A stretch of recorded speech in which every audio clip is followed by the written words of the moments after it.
Bienvenue dans cette nouvelle vidéo où ce matin, ou cet après-midi, ou cette nuit, ça dépend à quel moment tu vas regarder la vidéo, j'ai envie de te parler de l'immobilier et de la façon dont on fait l'immobilier et le timing que l'on met à acheter dans l'investissement immobilier.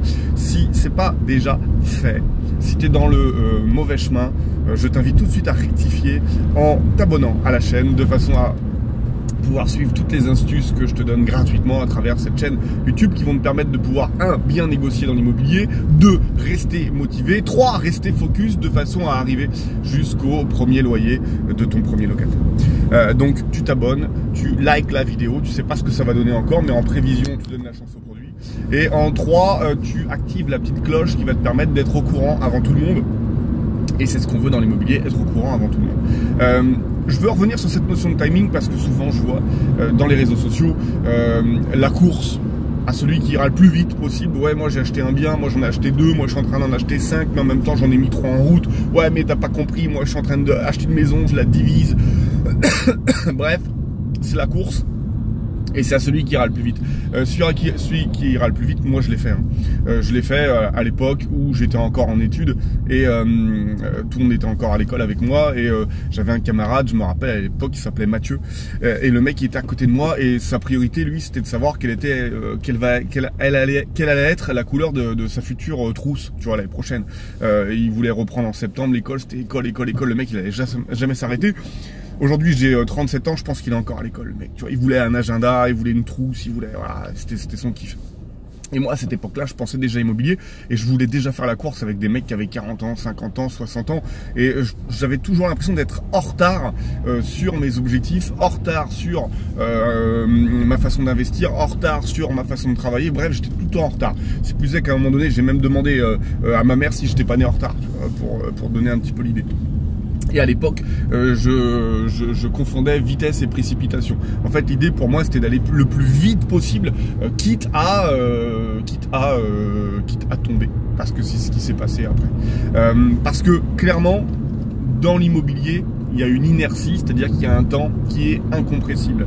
Et ceux qui veulent aller très vite sont ceux qui vont passer à côté de choses très importantes, de la négociation à travers le bien, de la négociation à travers le dossier bancaire, parce qu'on le sait aujourd'hui, tout se négocie. La banque, c'est une entreprise parmi tant d'autres, hein, c'est un magasin, hein. La banque, c'est Auchan, c'est Carrefour aujourd'hui, hein. C'est-à-dire que tu vas à la banque, tu achètes de l'argent comme tu fais tes courses. Et quand tu achètes de l'argent, et que tu es un investisseur, il faut que tu achètes l'argent le moins cher possible, ou que tu l'étales le plus longtemps possible, ou que tu commences à le rembourser le plus tard possible. Et tout ça, ça se négocie, et c'est des choses, des fondamentaux que je n'avais pas à l'époque. Et c'est vrai que quand j'ai commencé, moi je voulais vite trouver un bien, je voulais vite des locataires, je voulais vite un crédit, quitte à ce que ça me coûte cher. Je regardais même pas les premiers investissements que j'ai faits, je les ai faits sur 15 ans. Je me suis pris des crédits à 250 000 euros qui me coûtaient 2200 euros par mois sur 15 ans. Donc c'était des investissements qui étaient très coûteux. Voilà, quand en face tu fais une opération immobilière, que tu trouves des locataires, que tu as ton crédit, et puis que tu mets en place, et puis que tu te rends compte que de temps en temps il y a un locataire qui se barre, et le temps que tu en mettes un nouveau, il se passe un temps où tu n'as pas de rentrée locative. De temps en temps il y a un locataire qui paye pas ou qui paye en retard. Il y en a un qui te démonte une poignée, tu sais pas pourquoi. Il y en a un qui te casse un store, tu sais pas pourquoi non plus. Et tout ça fait qu'à un moment donné tu te dis merde, est-ce que j'ai pas confondu vitesse et précipitation? Est-ce que j'ai pas été trop vite? Et auquel cas maintenant j'en paye les pots cassés? Parce que dans l'immobilier, il faut savoir que l'immobilier, alors j'entends l'immobilier entrepreneuriat, limite industriel, pas l'immobilier où on va acheter une maison et puis on va faire en sorte d'avoir un petit bout de jardin pour pas payer les tomates et les pommes de terre. J'entends l'immobilier où c'est un vrai business, où on est dans le monde des affaires. Et quand on est dans le monde des affaires, clairement, il faut prendre le temps d'aller vite et tout négocier. Aller au bout des choses. Et ces instruments-là, ils sont vraiment importants. Donc aujourd'hui, quand je vois sur les réseaux sociaux qu'il y a des mecs qui ils sont de plus en plus jeunes, mais quand je dis de plus en plus jeunes, bientôt tu as des mecs à 14 ans, ils vont être propriétaires de 200 immeubles, ils achètent de plus en plus vite. Je vois quelquefois des personnes qui ont 10 appartements et quand tu actualises le profil, ils sont montés à 60. Tu te dis, waouh, comment c'est possible? Comment c'est possible de bien faire les choses, d'aller en profondeur, de réfléchir, de se poser et pour autant d'acheter en aussi grosse quantité? Parce que c'est pas le volume qui fait le talent ou qui fait la rentabilité. Tu peux très bien tomber sur une affaire, j'entends un immeuble avec 2, 3, 4 locataires qui vont te cracher énormément de cash. Tu peux même tomber sur un appartement sur lequel tu vas avoir 3 ou 4 chambres et faire de la colocation qui va cracher beaucoup plus de cash qu'un immeuble de 4 appartements. Le but n'étant pas d'avoir le maximum d'appartements, le maximum d'immeubles, voilà, de façon à en vomir du truc. L'idée, c'est par contre d'optimiser chacun des achats immobiliers que l'on fait. J'ai toujours pour habitude de dire que c'est plus facile de gérer 10 locataires que d'en gérer 100. Si demain, moi j'ai 10 locataires qui me génèrent chacun 3 à 400 euros de cash, bah, je suis entre 3000 et 4000 euros de cash, ça me va beaucoup mieux que d'avoir 3 à 4000 sur 100 locataires. Parce que 100 locataires, bah, effectivement, ça va être beaucoup plus compliqué à gérer. Il y aura beaucoup plus de probabilité de chance que y en ait qui veulent partir, qu'il y en ait qui veulent refaire des travaux, qu'il y en ait qui aient des questions, qu'il y en ait qui aient des problèmes, etc., etc., etc. Donc il va falloir vraiment optimiser votre choix, dans votre stratégie, dans votre investissement. Alors tout ça, c'est pas compliqué, hein. Je suis pas là pour dire attention, c'est compliqué, il faut surtout pas faire d'immobilier parce que tu te rends compte, tu risques de te planter. Ouais, tu risques de te planter, mais tu risques d'y arriver aussi. L'idée, c'est de faire attention et de ne pas confondre les choses, prendre le temps de poser les choses. Il y a beaucoup de notions dans l'immobilier et il faut pas passer à côté. C'est vraiment ça l'idée maîtresse du message que j'aime à poser. Donc le timing de l'immobilier, il est important. On a des lois qui nous protègent en France. Si on achète en personne physique, c'est-à-dire que si on achète en nom propre, on a des lois qui font qu'il y a un délai. Il y a un délai pour renvoyer des offres, il y a un délai pour les accepter, il y a un délai pour acheter un bien, il y a un délai pour se rétracter.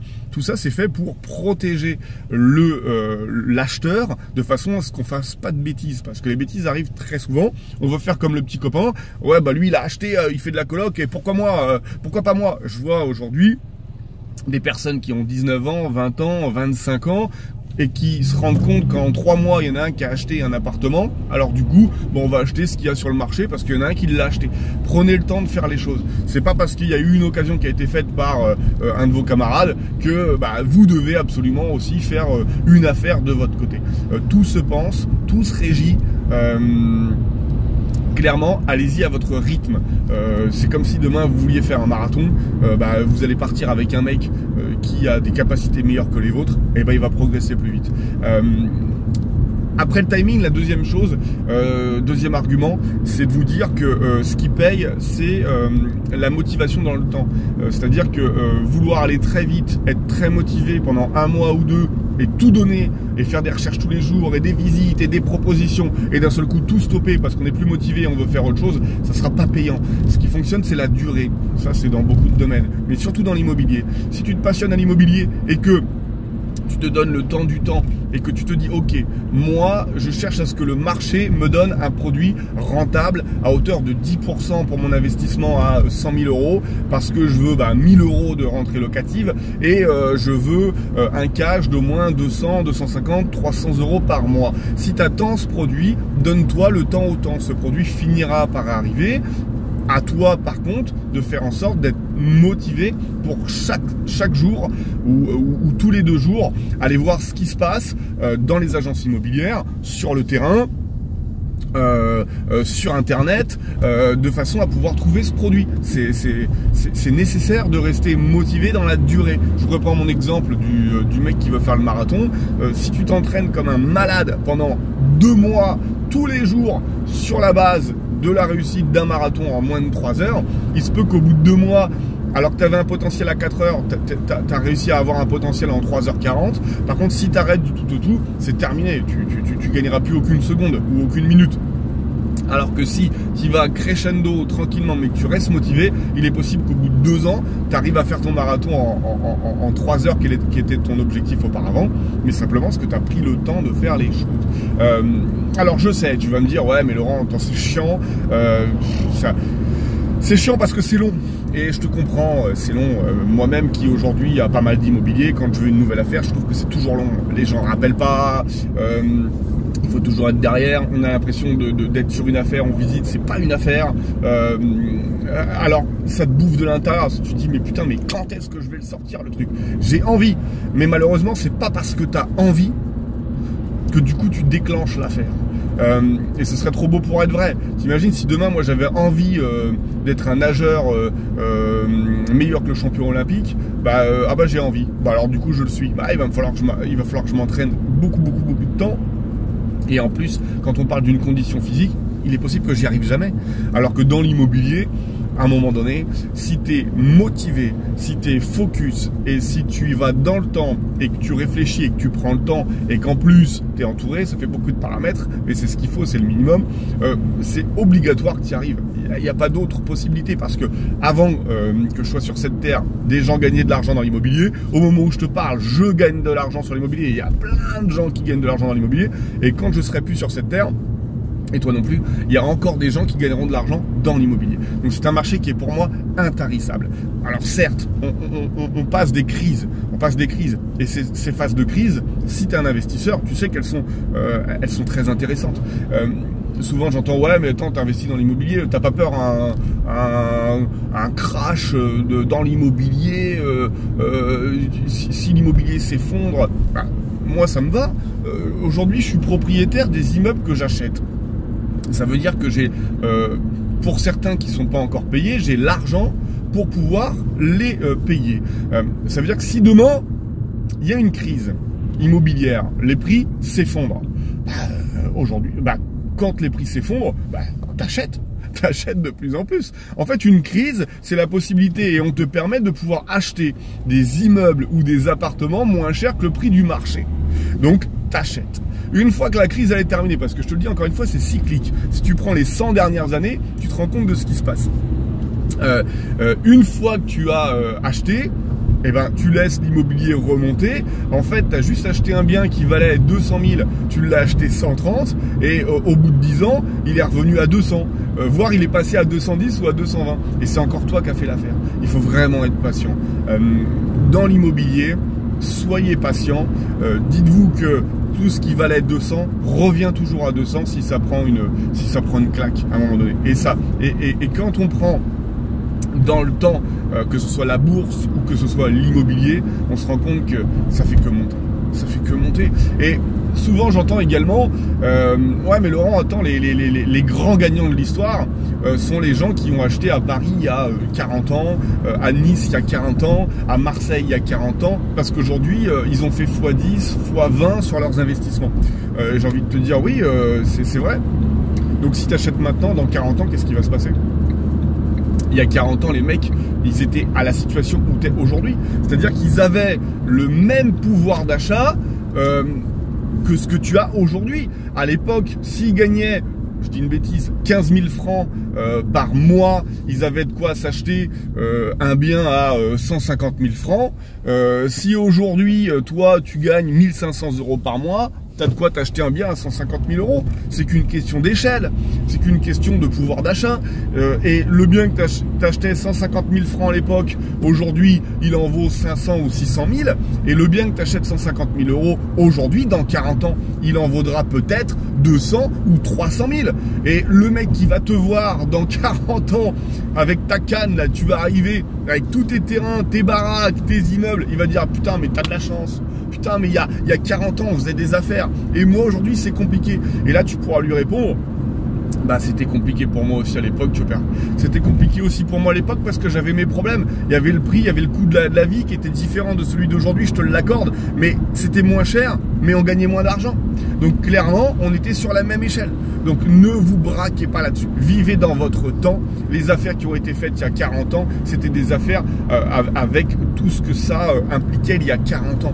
Aujourd'hui, on est capable de faire des affaires. Imaginez, et dites-vous quand même, pour vous rassurer, qu'il y a 40 ans, les banques prêtaient de l'argent entre 12 et 15% d'intérêt. À l'époque, tu voulais 100 000 francs, on te prêtait 100 000 balles sur 15 ans à 15%.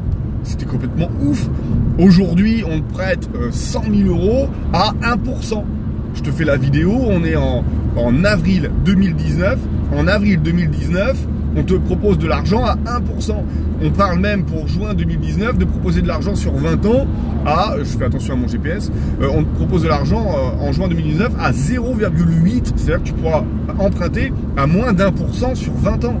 Ce qui est quand même complètement fou. C'est-à-dire qu'aujourd'hui, en fait, on est en train de te dire, essaye d'être intelligent réfléchi, parce que on te donne de l'argent pourvu que ton dossier soit béton. C'est que si aujourd'hui, et c'est ce qui nous manque à tous, quand tu démarres dans l'immobilier, ce qui te manque, c'est du capital. Parce qu'on sait, avec un capital d'1 million d'euros aujourd'hui, si tu achètes 20 appartements loués 500 € par mois, tu es capable de faire 2600 € de cash flow par mois, de bénéfices. C'est-à-dire que tu payes ton crédit, tu payes tes charges, et il te reste dans ta poche 2006. Avec 2006, aujourd'hui, tu vis correctement. Et tout ça avec 1 million d'euros de capital. Donc si tu as aujourd'hui la possibilité de pouvoir lever 1 million d'euros, tu as 2600 € qui te rentrent tous les mois. Avec 2600 €, tu es bien. Et aujourd'hui, en fait, avec des taux d'intérêt à 1%, voire moins de 1%, on te donne cet argent. Il faut juste que tu arrives à rassurer, à convaincre la banque qu'il faut te prêter à toi et pas aux copains, avec le projet que tu es en train de mettre en place. Donc j'ai envie de te dire ça, c'est une vraie valeur. Ça, c'est de l'or en barre. Il faut vraiment que tu t'en serves de ça. Donc, clairement, aujourd'hui, tu as tous les avantages à investir maintenant. Occulte ce qui s'est passé il y a 10 ans, il y a 20 ans, il y a 30 ans, 40 ans en arrière. Moi, je peux te dire, j'ai commencé à investir en 2001. On est en 2019, c'était il y a 18 ans. Donc, je peux dire pratiquement 20 ans. Et bien, il y a 20 ans, c'était moins facile qu'aujourd'hui. Et ouais, c'était moins facile.